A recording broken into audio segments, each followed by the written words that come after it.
A vida com Deus não é simplesmente um momento, pronto, aceitei Jesus e acabou. Não, é uma vida que você passa a andar com Ele. E Ele não é que nem o GPS que diz para onde você tem que ir, Ele vai junto com você. Ele está dentro de nós. Ele não vai na nossa frente só, Ele vai também na nossa frente. Ele não está só na nossa retaguarda, Ele está dentro de nós. Agora, Ele é o caminho. Não tem um caminho que gere bênçãos que seja diferente de Jesus, porque a Bíblia diz: há caminhos que parecem direitos, mas que no final são caminhos de morte.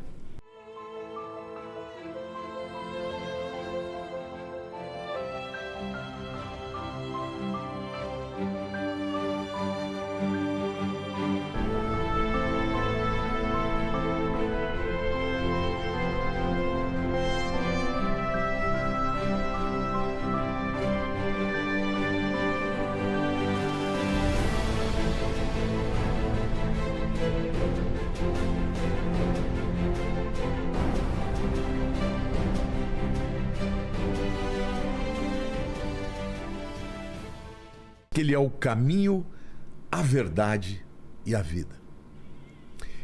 Caminho fala de jornada.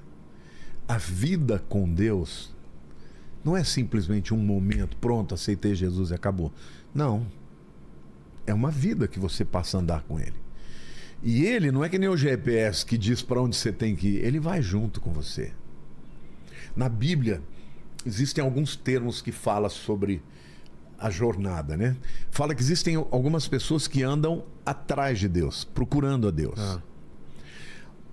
Em alguns outros lugares diz que Deus anda com as pessoas. Hoje, Ele está dentro de nós. Ele não vai na nossa frente só, Ele vai também na nossa frente. Ele não está só na nossa retaguarda, Ele está dentro de nós. Agora, Ele é o caminho. Não tem um caminho que gere bênçãos que seja diferente de Jesus, porque a Bíblia diz: há caminhos que parecem direitos, mas que no final são caminhos de morte. A Bíblia diz que larga é a estrada que conduz à perdição e estreito é o caminho que conduz à salvação. Por quê? Você pode me dizer? Agora eu tô aqui como o mestre aqui, dando chance pro aluno aqui. O que você imagina? Por quê que o caminho da salvação é estreito? Porque o caminho do mundo é largo? Dos prazeres, né? São muito prazeres Então, você está dizendo que andar com Jesus é muito chato, que não tem prazeres também? Então,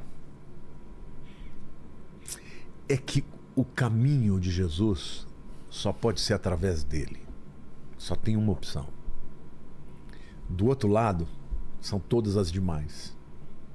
Ah, eu não quero saber de Deus. Tá valendo. Ah, eu quero ser budista. Tá valendo. Ah, eu quero acreditar em reencarnação. Tá valendo. São vários caminhos. Por Jesus só tem um. É Ele. Através dele. Na sua palavra. Não tem outro jeito. Ou você crê e entra por Ele e vai estar na presença de Deus, porque Ele diz: eu sou o caminho, a verdade, a vida. Ninguém vai ao Pai senão por mim. Ninguém vem ao Pai senão por mim. Segundo lugar, Ele fala um outro absoluto: eu sou a verdade. Usando o mesmo raciocínio. O que Ele está querendo dizer? queria a verdade? É essa afirmação que você está falando? Quando ele fala a verdade usando um artigo absoluto aqui, definido. É que não existe nada fora dele que pode ser considerado verdade, por mais que pareça verdade. Exatamente isso. Ou seja, não existem verdades. Existe a verdade e aquilo que é diferente do que está na verdade, porque hoje nós estamos vivendo na chamada era pós-modernismo. O que uma dos pilares do pós-modernismo? Não existe verdade absoluta. Pós-verdade, né? Se não existe verdade absoluta, essa já é uma afirmação absoluta. Não existe verdade absoluta. Então está errado. Dentro de uma visão pós-moderna, cada um tem a sua verdade. Só que a Bíblia diz que há caminhos que parecem direitos, mas que no final são caminhos de morte. A Bíblia diz que todas essas outras verdades são verdades que levam à morte. Agora, verdade que liberta, conhecereis a verdade, e a verdade vos libertará, é só Cristo e a sua palavra. Então, Não tem jeito, isso é absoluto. É difícil, tem gente que fica indignado, que fica brigando comigo. Cara, escolhe a verdade que você quiser. Eu escolhi Jesus. Eu escolhi crer na Bíblia. E eu sei que por causa disso eu tenho salvação, porque a Bíblia diz isso. Agora ele diz, eu sou o caminho, a verdade e a vida. Ou seja, ele é a fonte da vida, ele é a origem da vida, ele é a consumação da vida. Fora dele, agora, mas eu não sou crente, eu estou vivo. Mas a vida que a pessoa tem, recebeu dele. Mas um dia essa vida vai terminar. E só terá continuidade se você continuar crendo nele, porque senão você não vai ter vida eterna. Você vai ter morte eterna. E a morte eterna não é a cessação da existência. Você não vai desaparecer como os aniquilacionistas falam, né? É uma existência vazia. Nossa, adorei essa definição. Imagine, olha, nós vivemos num mundo onde tem muito de Deus. A música, a beleza, o amor, a natureza, né? A natureza, tudo isso é Deus, é evidência de Deus. A Bíblia diz que essa é a revelação geral. Deus revela a sua existência na natureza. Então, se você tem felicidade, você tem amor, porque você está rodeado de todos os atributos divinos. Agora, imagine você numa existência absolutamente sem nada disso. Sem amor, sem esperança, sem presença, sem beleza, na solidão profunda, na tristeza absoluta, no desespero de saber que nunca mais. Aí alguém vai dizer, poxa, mas isso não é justo. Deus é justo. E você tem a oportunidade de escolher. Então escolha com cuidado. Então, e ele deixa muito claro, eu gosto de dizer isso, ele não é um caminho, ele não é uma das verdades, não é uma das vidas, ele é o caminho, a verdade e a vida. Lene, tem pergunta aí então? Sim, tem algumas perguntas aqui já. A Ana Lúcia, ela tá perguntando o seguinte, o título Filho do Homem, ligado a Daniel 7, fala mais da humanidade de Jesus ou da sua autoridade escatológica no fim dos tempos? Como é que ela chama? É Ana Lúcia. Parabéns, Ana Lúcia. Não, se refere ao fato de que, porque no livro de Daniel ele também é visto como o ancião de dias, a sua divindade, mas ele é o filho do homem porque ele se tornou homem, ele encarnou. E no Apocalipse ele estará vencendo o anticristo, o falso profeta, e trazendo de volta tudo aquilo que Adão entregou, né? O título de propriedade, a autoridade, como filho do homem, como o homem Deus, mas como aquele que venceu como homem e agora vai executar os juízos. Então é claramente um termo que liga o próprio Deus na sua versão encarnada, porque em Daniel ele ainda não tinha encarnado, né? Mas Daniel já estava recebendo uma revelação de que um dia o próprio Deus teria encarnado através da pessoa de Jesus. A Elis, ela está perguntando aqui o seguinte: o uso de símbolos como pão e luz mostra que Jesus se revelou de forma simples. Por que hoje muitos querem um evangelho cada vez mais complexo? Excelente pergunta. Muita gente, algumas pessoas perguntam para mim assim, por que teu Instagram explodiu desse jeito? Porque eu falo descomplicado. Eu sei as línguas originais, grego, hebraico, leio aramaico, mas se eu ficar falando de uma maneira difícil, ninguém entende. Jesus, ele era profundo, né? Sem ser difícil. Ele falava de maneira simples, sem ser raso. Então ele usava de metáforas, porque qual é o valor de uma imagem? A imagem vale mais do que muitas palavras. Quando ele diz eu sou a porta, todo mundo sabe que a porta, ela tranca e protege para que a pessoa de fora não entre. Ou ela abre e dá acesso que você não tinha antes. O que Jesus está dizendo? Sou eu que dou acesso para a presença do Pai. Então ele usou muitos símbolos e muitas metáforas, exatamente para que as pessoas entendam. E as pessoas complicando, Eu acho que nem todo mundo complica. Eu acho, por exemplo, que dentro de uma igreja há momentos em que você tem que aprofundar, trazer estudos profundos, porque as pessoas já entenderam aquelas primeiras lições e precisam crescer no conhecimento de Deus. Agora, quando você está falando para quem não conhece, como é o caso de Jesus, você tem que ser bem simples na maneira de explicar para que as pessoas entendam. Ó, tem mais uma perguntinha aqui do Jonatas. Esses títulos tinham significados diferentes para judeus, romanos e gregos. Cada cultura... Desculpa, vou reformular de novo. Jonatas está perguntando o seguinte: esses títulos tinham significados diferentes para os judeus, romanos e gregos? Como cada cultura os interpretaria? Bom, primeiro que nesse momento que Jesus ele estava falando para judeus, somente para judeus. Jesus nunca saiu da terra da Judéia, né? Então, naquele momento, ele estava explicando para os judeus, para a cultura judaica. Mas é óbvio que a Bíblia, uma vez que ela é traduzida, né, para o grego para poder alcançar o mundo, porque em Israel se falava o aramaico e poucos falavam o hebraico. Então, o Novo Testamento foi escrito em grego, né, no grego koiné, que é o grego comum. É uma metáfora que são metáforas que podem ser entendidas. Porta é porta em qualquer cultura.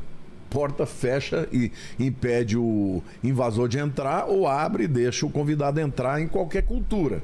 Agora, é óbvio que quando nós, que estamos há 2000 anos e lemos esse texto, é muito importante que você tenha estudiosos que sejam capazes de entender, explicar para vocês o que acontece, porque senão você perde nesse ato de 2000 anos e também no ato da cultura, né? Por isso que eu expliquei aquela questão do aprisco, por isso que eu expliquei a diferença do pastor e do mercenário, porque o mercenário era o indivíduo que era contratado para um dia, para tomar conta das ovelhas quando o dono ia, né, fazer compras na cidade.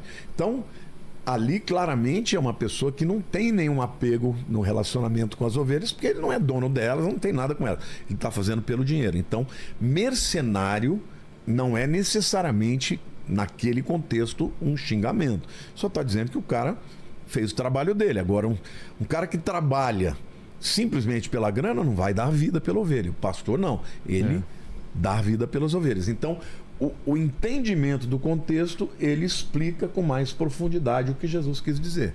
Pastor, e o 7º título, então? O 7º, Jesus diz: eu sou a videira verdadeira e o meu pai é o agricultor. Todo ramo que estando em mim não der fruto, ele o corta, e todo que dá fruto, limpa, para que produza mais fruto ainda. A videira é uma parreira, né? É uma árvore de uva, né? Ele sempre usava videira, usava... É porque era muito comum da cultura, oliva, né? Oliveira, a figueira. Porque era da região. São né? árvores da região. E no caso aqui é uma parreira, né? Não é tanto uma árvore. Né? Mas o que eu acho interessante aqui é que a uva, ela tem um significado muito grande. A uva, ela representa o sangue de Jesus também. Pela cor, né? Pela cor e tudo, né? Mas como é que o agricultor ele cuidava da parreira? A parreira, ela vai dar tanto as folhas quanto ela dá também os cachos de uva. Se, por exemplo, um ramo ele não recebe a seiva por alguma razão, ele começa a secar e ele não dá fruto. E se a parreira como um todo ela fica cheia disso, ela perde a produção. Então, como o agricultor fazia? Ele vinha, podava o excesso de folhas e os ramos que estavam praticamente secos e mortos, que não iriam dar, quando ele fala, ele corta, só que no original é levanta para cortar. Porque muita gente interpreta isso dizendo, putz, se eu não dei fruto, Jesus vai me cortar e vai mandar embora. Vai me eliminar da salvação. E não é isso que ele está dizendo, é pelo contrário, ele está dizendo, eu sou a videira verdadeira, o meu pai é o agricultor, ou seja, nós todos pertencemos a Deus, ele que nos criou para que a gente dê fruto, né? E aí ele diz, todo ramo que estiver em mim, está falando de quem? Não é de qualquer um, está falando dos cristãos, ovelhas, que estão ligados a ele, né? Que não der fruto, ele corta, mas de que jeito ele corta? Ele levanta para cortar, ele não está eliminando você, ele só está tirando da sua vida áreas improdutivas. Ou seja, na nossa vida, Vilela, às vezes Deus tem que fazer isso. Até quem é jardineiro fala que a poda é necessária, né? Se não podar, não cresce. Agora veja, o que significa a poda na tua vida? Às vezes Deus tem que dar umas cortadinhas na gente. Se tudo der sempre certo... A gente não entende às vezes, mas depois de um tempo você fala por que não deu certo aquilo, por que não... aquela pessoa foi embora, por que aquela amizade não deu certo. Você conhece alguém que quando estava tudo bem começou a se achar, começou a achar que não precisava de Deus, se afastar de Deus? É assim, a gente é assim. Na Bíblia tem vários exemplos. Então, quando Deus está falando assim, olha, você é meu, você é um ramo ligado a mim. Se você não estiver no centro da minha vontade, se você não estiver dando fruto, eu vou tratar com você. E às vezes o tratamento vai ser duro, vai ser corte, é uma porta que fecha, é uma perda que você tem. E aí você fala, pô, mas Deus não me ama? Não, ao contrário, Ele te ama. Porque aquele corte é que vai fazer você estar de volta para Ele, para que você receba a seiva, que nada mais é do que a vida de Cristo em nós, e a gente possa dar fruto. E aí ele diz, todo ramo que estando em mim não der fruto, ele corta, ou seja, ele levanta e dá aquela podada. E todo que dá o fruto, ou seja, até quem dá fruto, ele limpa, para que produza mais frutos. Ou seja, Deus sempre vai querer que Cristo atue na nossa vida para nos limpar, nos tornar pessoas melhores e mais produtivas. Então, ou seja, todas essas metáforas que nós usamos mostram o interesse que o Senhor tem na nossa vida para que a gente possa dar fruto, ser pessoas mais parecidas com Jesus, brilhar mais nesse mundo e, obviamente, se tornar aquilo para o qual Ele nos salvou para ser, né?